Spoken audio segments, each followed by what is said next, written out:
आहा।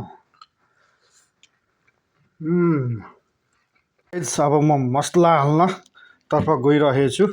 मसला हाल्दैछु। ल है, यो मसला आयो चाउचाउको। चट्ट मसला चट्टसँगले यसरी साँधेर खानु होला। बहुत टेस्टी र मिठो हुन्छ। हेर्नुहोस्, ओहो हो, मुखमा पानी आएन त अब यो खाएपछि। हेर्नु त, ओहो हो, तेल हाले।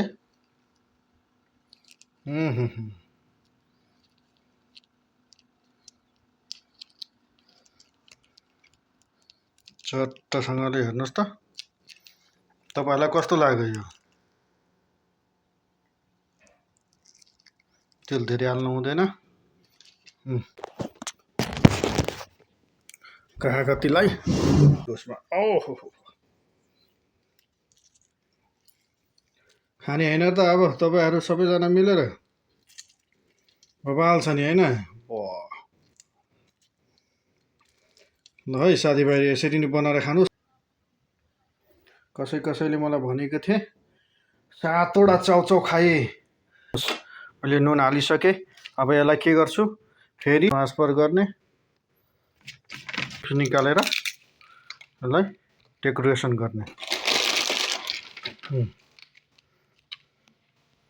हेर्नुहोस् त कस्तो देखियो,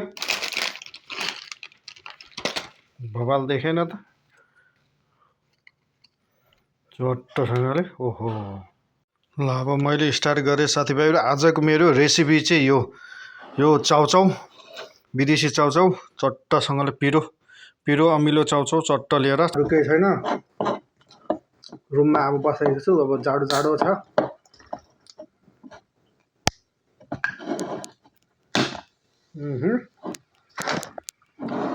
खाने हो यसरी।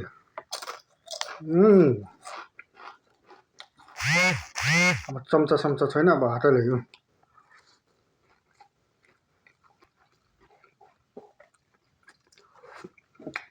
शेषै साथीभाइहरू,